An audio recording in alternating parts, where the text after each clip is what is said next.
Oke, assalamualaikum warahmatullahi wabarakatuh. Selamat pagi, salam sejahtera bagi kita semua.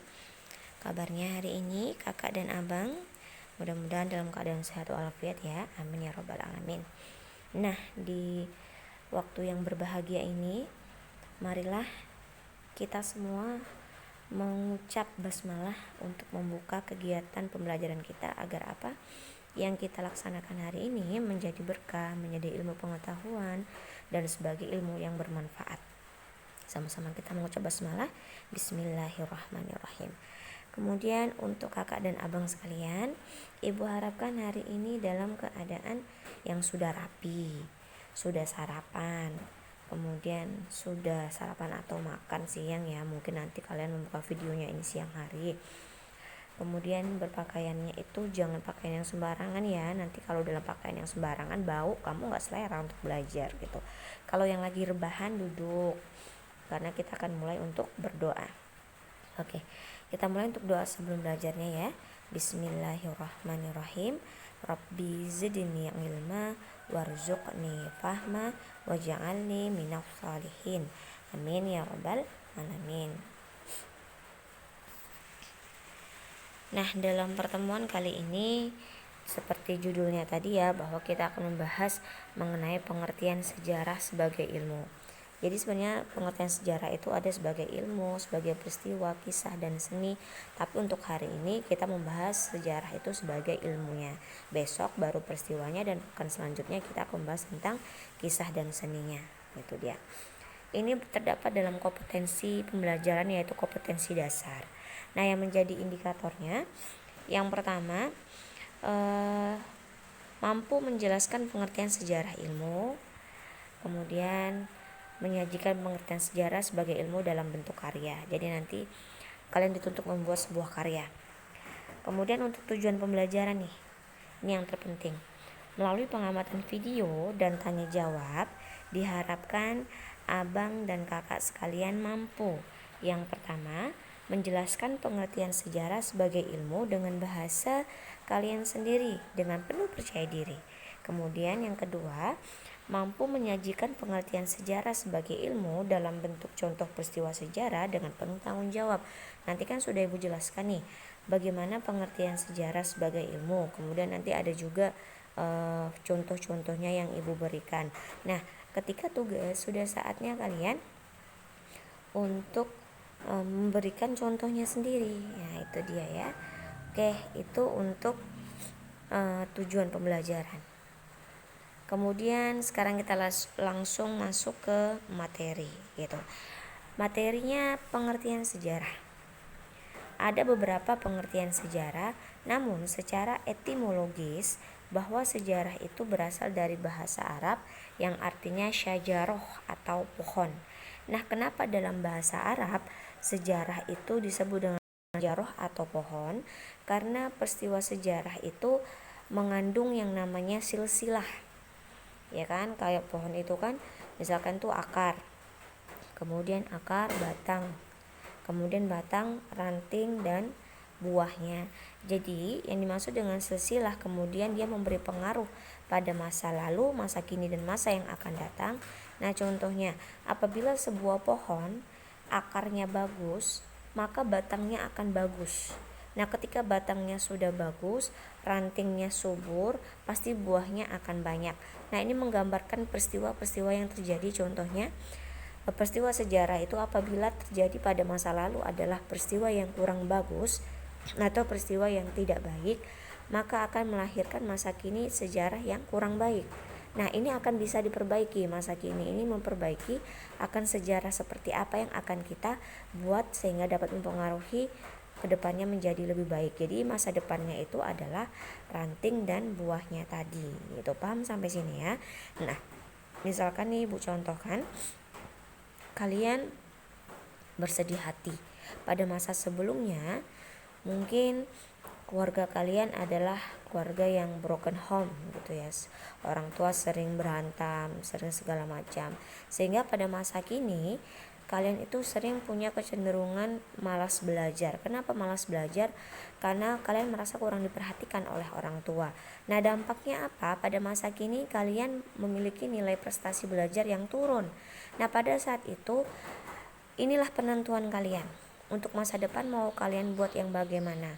Nah, apakah teruskan yang namanya malas belajar kalian sehingga masa depan kalian juga akan semakin tidak baik, atau kalian akan mengalami perubahan? Biarlah orang tua saya yang broken home, yang kurang memperhatikan saya, tapi saya harus menjadi orang yang baik. Walaupun demikian kalian berubah, kemudian kalian sering minta pendapat kepada ustadz mungkin, kemudian mendengarkan ceramah agama, kemudian kalian belajar tekun. Akhirnya di masa depan, walaupun dari keluarga yang broken home atau keluarga yang sering berantem gitu ya, tapi di masa depan kalian memiliki prestasi yang bagus atau masa depan yang baik. Nah, itu contohnya bahwa sejarah itu sebagai pohon.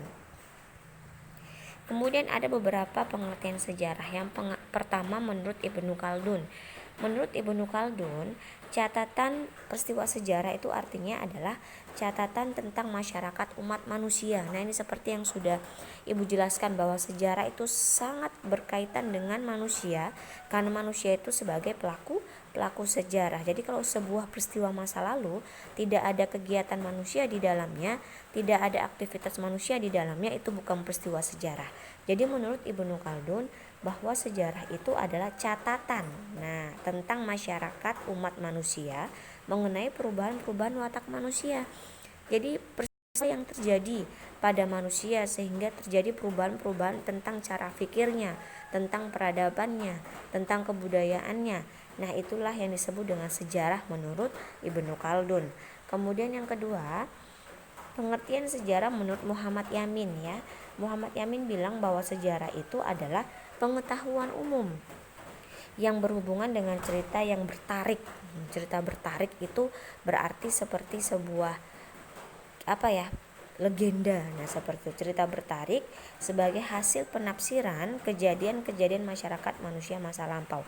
Jadi kita tahu bahwa peristiwa sejarah ini manusianya seperti ini, peristiwa sejarah ini manusianya seperti ini. Kenapa? Karena kita sudah melakukan yang namanya penafsiran kejadian-kejadian masyarakat tersebut, baik itu berupa dari peninggalan-peninggalannya. Nah, seperti itu dia. Nah, contohnya nih, kita tahu bahwa pada masa kerajaan Sriwijaya terjadi kemajuan yang pesat dalam agama Buddha, bahkan dijadikan pusat pembelajaran agama Buddha. Dari mana kita tahu? Dari peninggalan-peninggalannya, kemudian dari candi-candinya. Nah, itu dia. Kemudian dari sumber-sumber yang diterima, baik itu berupa prasasti maupun berupa tulisan-tulisan. Oh, ternyata Sriwijaya menjadi pusat pembelajaran agama Buddha pada masanya. Nah, itulah dimaksud dengan penafsiran kejadian masyarakat manusia. Jadi kita tahu bahwa Sriwijaya manusianya itu jago ya dalam agama Buddha sehingga menjadi pusat pembelajaran agama Buddha ya dari peninggalan-peninggalannya tadi kita tafsirkan. Itu dia maksudnya pengertian sejarah menurut Muhammad Yamin. Kemudian pengertian sejarah menurut Kunto Wijoyo, katanya menurut Kunto Wijoyo itu bahwa peristiwa sejarah adalah rekonstruksi masa lalu. Jadi katanya peristiwa sejarah itu adalah sebuah gambaran ulang dari peristiwa yang terjadi pada masa lalu. Itulah pengertian sejarah menurut Kunto Wijoyo. Oke ya. Oke, itu dia. Nah, sebelum kita mulai untuk pembelajaran yang baru, nih jebakan ya. Ibu akan memberi pertanyaan. Siapa yang tahu silakan langsung jawabnya ke WA grup biasa. Yang tercepat saya ambil 3 orang, tapi yang lain juga harus menjawab. Kenapa? Karena ada nilai keaktifan. Yang menjadi pertanyaannya adalah bagaimanakah pengertian sejarah sebagai sajaroh atau pohon? Saya ulangi, bagaimanakah pengertian sejarah atau sajaroh sebagai pohon ya dalam bahasa Arab? Silakan langsung dijawab di WA group. Langsung jeda dulu videonya ya.